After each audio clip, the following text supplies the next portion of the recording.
నమస్తే అండి. మంచి మాటలు పంచుకోవడానికి మా పొదరింటికి స్వాగతం. అందరూ ఎలా ఉన్నారండి?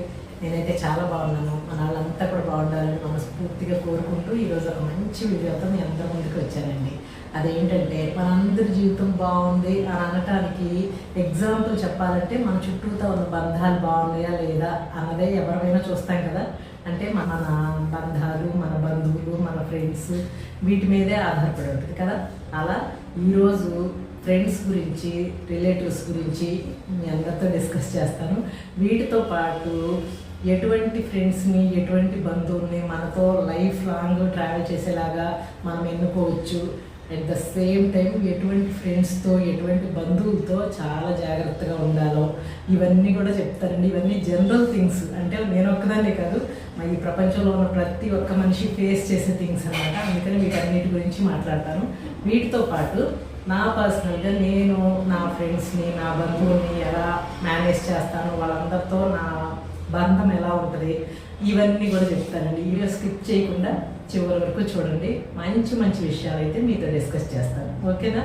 అయితే ఇప్పుడు నేను చెప్పే విషయం బంధువులకి, ఫ్రెండ్స్కి ఇద్దరికి వర్తిస్తుందండి.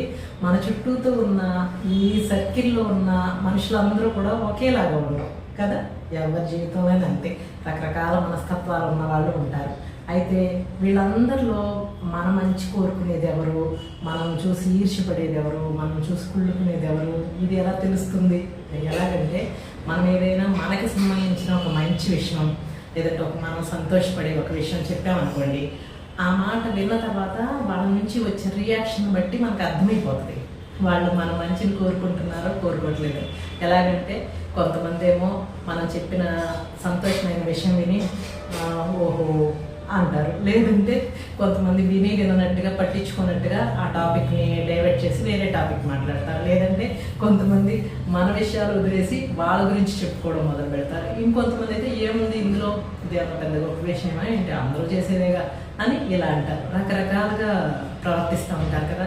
దాన్ని బట్టి మనకు అర్థమైపోతుంది. అట్లా అని నేను దీన్ని ఏమి విమర్శించట్లేదండి, ఎందుకంటే అది హ్యూమన్ సైకాలజీ, మానవ నైజం అనమాట. అలా కాకుండా అలా ఈర్ష్యలు, కుళ్ళు ఇలాంటివి ఏమీ లేకుండా ఉంటే మనుషులు కాదు కదా, ఋషి పొంగోలు అవుతారు. మనుషులు ఎలా అవుతారు? ఎవరైనా ఏదైనా ఒక మంచి విషయం జరిగింది వాళ్ళ లైఫ్లో, సపోజ్ ఇల్లు కట్టుకున్నారు, లేదంటే ఏదైనా ఒక మంచి విషయం సాధించారు, ఇలా జరిగింది అనుకోండి, జరిగితే అబ్బా వాళ్ళు భలే చేశారు, మనం కూడా అలా చేయాలి అనుకోవడం చాలా మంచి విషయం అని అనిపిస్తుంది నాకు. అలా అనుకోకుండా అవునా వాళ్ళు ఇల్లు కట్టుకున్నారా, వాళ్ళ ఎలా కట్టారు ఇల్లు, దేంతో కట్టారు, లోన్ తీసుకుని కట్టారా, అప్పు తీసుకుని కట్టారా, అంత డబ్బులు ఎక్కడి నుంచి వచ్చినాయి వీళ్ళకి, ఇలా విమర్శించటము, లేదంటే మన ఉన్నతిని చూసి కుళ్ళుకోవడము, ఇలాంటివి ఇప్పుడున్న సొసైటీలో ఎక్కువగా ఉన్నాయి. అవునా కాదండి?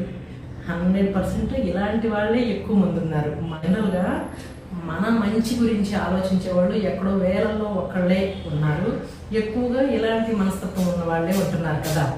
అవునా కదా? వీళ్ళందరూ కూడా మన చుట్టూతో, మన సరౌండింగ్స్లో ఉంటారు. వాళ్ళందరూ బంధువులు, ఫ్రెండ్స్, ఇంకా తెలిసిన వాళ్ళ రూపంలోనూ వీళ్ళందరూ మనకు ఒక సర్కిల్ లాగా ఏర్పడిపోయి ఉంటారు కదా.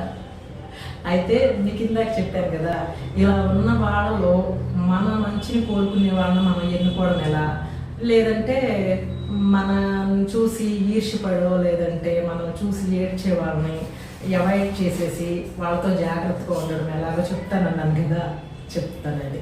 అందరూ మన చుట్టూతో ఉన్న మనుషులందరూ మంచివాళ్ళు కాదు, అందరూ ఈర్ష్యపరులే, చెడ్డవాళ్ళే అని అనట్లేదండి. కానీ ఇప్పుడున్న సొసైటీలో ఎక్కువ మోతాదుగా అలాగే ఉన్నారు, అలాగే ఆలోచిస్తున్నారు నాకు అనిపిస్తుంది. అవునా కదా?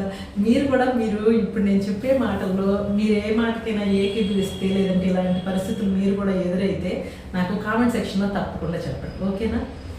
ఎలా అంటే ఎప్పుడైనా సరే మనకి ఏదైనా ఒక మంచి సంతోషకరమైన విషయం జరిగింది, మన ఇంట్లో జరిగింది, ఆ విషయాన్ని మనము ఎవరితో చెప్పుకుంటాం? మన బంధువులతోనో, మన ఆత్మీయులతోనో, మన ఫ్రెండ్స్తోనో చెప్పుకుంటాం కదా.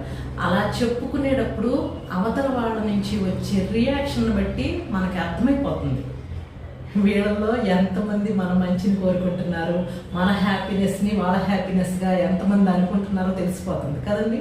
అలా మనం ఏదైనా ఒక మంచి విషయం చెప్పినప్పుడు మంచిగా రియాక్ట్ అయ్యేవాళ్ళు ఇలా వేళ్ల మీద లెక్క పెట్టేవాళ్ళే ఉంటున్నారు. అవునా కదా? సొసైటీ అలా అయిపోయింది. ఇంకోటి ఏంటంటే, నేను చెప్పాను కదా ఎలాంటి వాళ్ళతో జాగ్రత్తగా ఉండాలి అని చెప్పి. మనము ఏదైనా ఒక మంచి విషయం మన ఇంట్లో జరిగింది, మన ఇంట్లో ఏదైనా ఒక శుభకార్యం జరిగింది, లేదంటే మనకు ఒక మంచి లాభం వచ్చే విషయం జరిగింది, దాన్ని మనం వాళ్ళతో పంచుకున్నప్పుడు వాళ్ళు మనల్ని ఇరిటేట్ చేసే విధంగా మాట్లాడటము, లేదా విమర్శించటము, లేదంటే ఇక్కడి నుంచి అవతలకి వెళ్ళి వేరే వాళ్ళ దగ్గర మన గురించి చెడుగా మాట్లాడటము, ఇలా చేస్తారు కదా. అలా చేసినప్పుడు మన మనసుకి అర్థమైపోతుంది. అర్థమైనప్పుడు అటువంటి వాళ్ళని వీలైనంత వరకు అలా దూరంగా పెట్టేయడం అంటే నేను బంధుత్వాలని లేదంటే ఫ్రెండ్షిప్ని దూరం చేసేసుకోండి అని చెప్పట్లేదు.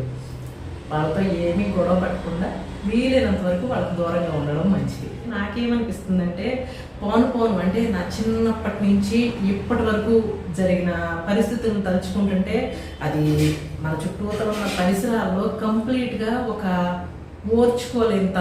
ఓరలేనితనం కుళ్ళుకోవడం అంటారు కదా, అది బాగా ఎక్కువైపోయినట్టు అనిపిస్తుందండి. అవునా కదా? అంటే ఒక మంచి విషయం, ఒక ఫ్యామిలీ బాగుంది, లేదంటే రక్త సంబంధికులు వాళ్ళు చాలా బాగున్నారు, లేదంటే కొంతమంది ఫ్రెండ్స్ బాగున్నారు అని అంటే ఇది ఏమి ఎవరు అవతల వాళ్ళు సంతోషపడట్లా, హర్షించట్లా, అని వాళ్ళలో ఉన్న లూప్ హోల్స్ ఎత్తుకుతున్నారు అనమాట. సపోజ్ వాళ్ళ ఫ్యామిలీ బాగుంది, చాలా చక్కగా మంచిగా యూనిటీగా అన్ని చేసుకుంటున్నారు అని అంటే వాళ్ళలో ఉన్న లూప్ హోల్స్ ఎత్తటం, లేదంటే వీళ్ళ భార్య భర్తలు చాలా అన్యోన్యంగా ఉంటారు, వాళ్ళ పిల్లలు బాగుంటారు అని అనుకున్నాం అనుకోండి, వాళ్ళలో లూప్ హోల్స్ ఎత్తకటం. ఇలా అయిపోయింది బయట ఉన్న సొసైటీ ఆలోచన విధానం. ఇలాంటి మాటలు మాట్లాడేవాళ్ళు తెలియకుండానే మనతో మంచిగా మాట్లాడుతున్నట్టే ఉంటారు, కానీ మనం విమర్శిస్తూ ఉంటారు. 10 మందిలో ఉన్నప్పుడు మన ఏదో రకంగా విమర్శకు గురి చేస్తారు, ఏదో రకంగా మనం హత్య అయ్యేటట్టు మాట్లాడతారు. లేదంటే ఒక మంచి విషయం మనకు సంబంధించింది చాలా సంతోషంగా వాళ్ళతో షేర్ చేసుకుంటే ఆ మాటని తేల్చేస్తారు. అంటే ఆ మాటను పెద్దగా పట్టించుకోకపోవడము, అసలు విననట్టుగా ఉండడము, ఇలా చేస్తారు. అసలు ఇంకోటండి, ఎవరైనా ఏదైనా ఒక మంచి పని చేస్తే, లేదంటే ఒక లైఫ్లో ఏదైనా అచీవ్ చేస్తే అప్రిషియేట్ చేసి ప్రశంసించే వాళ్ళు కరువైపోయారు.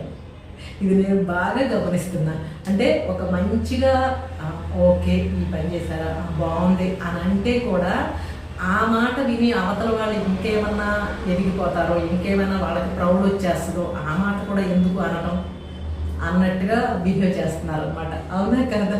కొంతమంది ఉంటారు ఏదో రకంగా మనల్ని ఎమోషనల్గా డౌన్ చేయాలని చూస్తూ ఉంటారు. మనం మంచిగానే ఉన్నామని వాళ్ళ మనసుకి అర్థమవుతుంది. అర్థమయ్యి ఏంటి నువ్వు ఇలా ఉన్నావు, ఈ మధ్య ఇలా అయిపోయావు ఏంటి, లేదంటే మీ ఇంట్లో ఇలా ఉన్నారేంటి, ఫలానాది మీద అలా ఉంది కదా, ఇలా ఆటోమేటిక్గా మనకు తెలియకుండానే మనం డల్ అవుతాం. అంటే ఏదో మన మీద చాలా ప్రేమ చూపిస్తున్నట్టుగా మాట్లాడుతానే ఆ మాటల్లో మనకు తెలియకుండానే మనకు కొంగ తీసేస్తారు అన్నమాట. అలాంటి వాళ్ళని కూడా మనం గమనించుకుంటూ ఉండాలి. ఓహో ఓకే అని గమనించుకుని అటువంటి వాళ్ళతో కూడా మనం చాలా జాగ్రత్తగా ఉండాలి. ఇంకో కొంతమంది ఉంటారు ఎప్పుడు నెగిటివ్ మాటలు మాట్లాడతా, ఎవరో ఒకరిని బ్లేమ్ చేస్తా, ఎవరి గురించైనా ఒక మంచి మాట కూడా మాట్లాడరు. ప్రతి ఒక్కరి గురించి విమర్శించటం, వాళ్ళలో తప్పులు ఎత్తకటము, వాళ్ళ గురించి అది ఇది అని చెప్పటము, ఇలా చేస్తూ ఉంటారు. అలాంటి వాళ్ళు అలా మన దగ్గర చెప్తున్నారంటే ఇంకొకరి దగ్గర కూడా మన గురించి అలాగే చెప్తారని కదా అర్థం. కాబట్టి అలాంటి వాళ్ళ నుంచి కూడా చాలా చాలా జాగ్రత్తగా ఉండాలి. ఇప్పుడు మీరు ఇవన్నీ విని ఏంటండి వాణి గారు ఓవరాల్గా అసలు మనుషులందరూ ఇంతేనా, మనుషులందరినీ నమ్మటానికి లేదా, మనుషులందరినీ దూరం పెట్టడానికేనా అని అనుకుంటున్నారు కదా. అలా ఏం కాదండి. మనం మనుషులు దూరం పెట్టడమే కాదు, లైఫ్ లాంగ్ మనతో సర్వైవ్ అయ్యేలాగా వాళ్ళ ఫ్రెండ్షిప్ని కానివ్వండి, వాళ్ళ బంధాన్ని కానివ్వండి పోగొట్టుకోకుండా ఉండేవాళ్ళు కూడా కొంతమంది ఉంటారు. కాకపోతే అటువంటి వాళ్ళు చాలా కొంతమందే ఉంటున్నారండి. నిజంగా చాలా చాలా కొంతమంది ఉంటున్నారు. మన లైఫ్లో అటువంటి వాళ్ళు ఉండటం నిజంగా మన అదృష్టం అని చెప్పాలండి. ఎలాంటి వాళ్ళంటే మనకి ఏదైనా కష్టం వచ్చినా, లేదంటే మనకి ఏదైనా ఆనందం వచ్చినా ఆ రెండు వాళ్ళవిగా భావించేవాళ్ళు. మనకి బాధ వస్తే వాళ్ళు బాధపడటం, మనకి ఏదైనా ఆనందం వస్తే మనకన్నా ఎక్కువగా సంతోషపడే వాళ్ళు ఉంటారు. మనకి వెన్నంటి ఉండి మనకి మంచి మంచి విషయాలు చెప్తా, మనలో ఉన్న లోపాలను కూడా చాలా సున్నితంగా చక్కగా చెప్తారు. నీ వల్ల ఈ పొరపాటు జరిగింది, ఆ పొరపాటుని సరి చేసుకో అని చక్కగా మనం హర్ట్ అవ్వకుండా చెప్తారనమాట. అలాంటి వాళ్ళని మాత్రం ఎప్పటికీ వదులుకోవద్దు. అలాంటి వాళ్ళని ఎప్పుడూ మీ లైఫ్లో ఒక భాగం చేసేసుకోండి. అలాంటి వాళ్ళని మీ ఫ్యామిలీ అనుకోండి ఒక రకంగా చెప్పాలంటే. నిజంగా ముందు చెప్పినట్టు అలాంటి వాళ్ళు ఎవరి జీవితంలో ఉండటం మాత్రం వాళ్ళ అదృష్టం అనే చెప్పాలండి. కాబట్టి అలా దొరికిన 1-2 రిలేషన్స్ అయినా అసలు వదులుకోవద్దు. ఇంకా నా పర్సనల్ లైఫ్లో నేను నా ఫ్రెండ్స్తో నా బంధువులతో ఎలా మేనేజ్ చేస్తానో చెప్తానన్నాను కదా. మనుషులంటే మారుతానే ఉంటారు. వాళ్ళ వ్యక్తిత్వాన్ని వాటిని ఎప్పటికప్పుడు ఇంప్రూవ్ చేసుకుంటూ ఉంటారు, మారుతూ ఉంటారు అంటారు కదా. అది నాకు కూడా వర్తిస్తుందండి. నేను కూడా నా చిన్నప్పటి నుంచి ఇప్పటికీ ఈ విషయంలో మాత్రం చాలా చాలా మార్పు తెచ్చుకున్నాను. నన్ను నేను మెరుగుపరుచుకున్నానని చెప్పాలన్నమాట. ఎందుకంటే స్వతహాగా ఫస్ట్ నుంచి నాకేంటంటే వీళ్ళు రక్త సంబంధికులు, లేదంటే వీళ్ళు ఫ్రెండ్స్, వీళ్ళు కొంచెం పరిచయస్తులు, ఇలా కేటగిరీ వైజ్గా ఎప్పుడు ఆలోచించేదాన్ని కాదు. ఫస్ట్ నుంచి నా మనసుకు నచ్చారు, నాతో మంచిగా ఉన్నారు అని అనుకుంటే అందరూ నా వాళ్ళే, జగమంత కుటుంబం నాది అంటారు చూడండి, అలానే ఉండేదాన్ని, అలాగే ఆలోచించేదాన్ని. నేను ఎలా ఆలోచిస్తున్నానో అందరూ కూడా అలాగే ఉన్నారని ఒకలాంటి భ్రమలో అంటారే, అలా ఉండేదాన్ని అండి చిన్నప్పటి నుంచి కూడా. కానీ తర్వాత వయసు వస్తున్న కొద్దీ నాకు ఎదురైన పరిస్థితులు, నాకు ఎదురైన ఎదురు దెబ్బలు, మనం ఎప్పుడూ ఒకలాగా ఉండం కదా. ఏయో ఒక లైఫ్లో ఒడిదుడుకులు ఎదురవుతూ ఉంటాయి. మనకి లైఫ్లో ఎదురు దెబ్బలు తగిలి మనం ఫైనాన్షియల్గా కానివ్వండి ఏదో రకంగా మనం పడిపోతాం చూడండి. అలా పడిపోయినప్పుడు మనకి కరెక్ట్గా తెలుస్తుంది ఎవరు మన వాళ్ళు, ఎవరు పరాయాళ్ళు అని. ఇందులో ఫ్రెండ్స్ ఉంటారు, మన రక్త సంబంధికులు ఉంటారు, మన బంధువులు ఉంటారు. అలా నాకు తెలిసింది. అలా తెలిసినప్పుడు ఇంకా గమనించుకోవడం స్టార్ట్ చేశాను. గమనించుకోవడం అంటే ఇప్పుడు చెప్పాను చూడండి, మన వ్యక్తిత్వాన్ని, మన ఆలోచనని మెరుగుపరుచుకోవడం అని. అలా మెరుగుపరుచుకోవడం మొదలుపెట్టాను. అలా మొదలుపెట్టిన దగ్గర నుంచి గ్రాడ్యువల్గా నాకు అర్థమవుతూ వచ్చింది. అలా అర్థమైంది కాబట్టే ఇప్పుడు నేను మన చుట్టూతో ఉన్న బంధువులు, రిలేషన్స్, ఫ్రెండ్స్, వీళ్ళల్లో ఉన్న మనస్తత్వాల గురించి మీకు చెప్పగలుగుతున్నా. అవేమీ నేను ఫేస్ చేయకపోతే ఏ పుస్తకంలో చదివి మీకు చెప్పలేను కదండి. మనం పర్సనల్గా వాటన్నిటినీ ఎక్స్పీరియన్స్ చేస్తేనే చెప్పగలం. అలా గత కొన్ని సంవత్సరాల నుంచి నేను ఫేస్ చేసిన తర్వాత నాకు అర్థమవుతుంది అనమాట. ఆ క్రమంలోనే నేను గ్రహించుకోవడం మొదలుపెట్టా. ఎవరు నన్ను నా ఆనందాన్ని, నా బాధని వాళ్ళ బాధగా చేసుకుంటున్నారో అలాంటి వాళ్ళని ఎప్పటికీ నాతో చాలా ఆత్మీయులుగానే, వాళ్ళతో వాళ్ళకి మంచి చెడులు అన్నిట్లో నేను కూడా తోడుగా ఉంటున్నాను. ఎవరు నన్ను విమర్శించి 10 మందిలో పరిచయం చేయాలని చూశారు, నా వెనకాల రకరకాలుగా మాట్లాడారు, ఇంకా చాలా రకాలు మన హర్ట్ చేయటము, ఎమోషనల్గా బ్లాక్మెయిల్ చేయటము, ఇలాంటి వాళ్ళు ఎంతోమంది నాకు కూడా ఎదురయ్యారు. అలాంటి వాళ్ళందరినీ నేను ఏమీ వదిలేసుకున్నానని చెప్పను. కాకపోతే ఎవరికి ఎంతవరకు స్థానమో అంతవరకు అన్నది గ్రహించుకుని ఆ హద్దుల్లోనే వాళ్ళని ఉంచుతున్నాను, నేను ఉంటున్నాను. ఇది నా మనసుకు చాలా హాయిగా ఉన్నట్టు అనిపిస్తుంది. ఎవరైనానండి మన జీవితంలో ఒకటే మనం గ్రహించుకోవాలి, మన కష్టాన్ని, మన ఆనందాన్ని వాళ్ళ ఆనందంగా భావించే వాళ్ళు ఎవరో మనం గ్రహించుకోవాలి కంపల్సరీగా. మనం ఎంతో చదువుకున్నాము, లేదంటే మనం ఏదో డబ్బులు సంపాదించాము, ఇది కాదు. మన చుట్టూతో ఉన్న మనుషుల్లోనే మన ఎవరు, మన స్నేహితులు ఎవరు, మన శత్రువులు ఎవరు, మన వెనకాల గోతులు తీసేది ఎవరు, ఇది ఒక్కటి గ్రహించుకోగలిగితే ప్రతి మనిషి చాలా పెద్ద విజయం సాధించినట్టేనండి. నిజంగా ఇది మాత్రం నేను ఒక రోజులోనే రాలేదులేండి. ఇది చెప్పాను కదా, ఎదురు దెబ్బలు తగులుతున్న ప్రతిసారి తెలిసింది. ఆ తెలిసిన దాన్ని బట్టే ఎవరు ఏంటనేది తెలుసుకున్నాను. ఇంకొకటి ఏంటంటే, నేను ఇందాక చెప్పాను కదా, మన హితవు కోరుకునే వాళ్ళు వేళ మీదే ఉంటారని. అలాంటి వాళ్ళని నేను నా జీవితంలో సంపాదించుకున్నానండి. ఉన్నారు కొంతమంది నా బంధువుల్లో కానీ ఫ్రెండ్స్లో కానివ్వండి, నాకంటూ కొంతమంది ఉన్నారు. ఆ విషయంలో మాత్రం నేను అదృష్టవంతురాలనే చెప్పుకుంటాను. ఓకేనా? ఓకే అండి. ఓవరాల్గా మన చుట్టూతో ఉన్న బంధువుల్లోనూ ఫ్రెండ్స్లోనూ ఎవరితో జాగ్రత్తగా ఉండాలి, ఎవరితో మంచిగా మన లైఫ్ చివరి వరకు ఉండాలి అనేది నాకు తెలిసిన కొన్ని మంచి మాటలు మీతో షేర్ చేసుకున్నానండి. ఓకేనా? ఈ వీడియో మీ అందరికీ నచ్చింది అనుకుంటున్నాను. వీడియో కనుక నచ్చితే తప్పకుండా వీడియోని లైక్ చేయండి, మీ ఫ్రెండ్స్కి ఫ్యామిలీ మెంబర్స్ కూడా షేర్ చేయండి. మరొక మంచి వీడియోతో మీ అందరి ముందుకు వస్తుంది మీ పొదరిల్లు వాణి. అంతవరకు అందరూ టేక్ కేర్ అండి. Thank you for watching.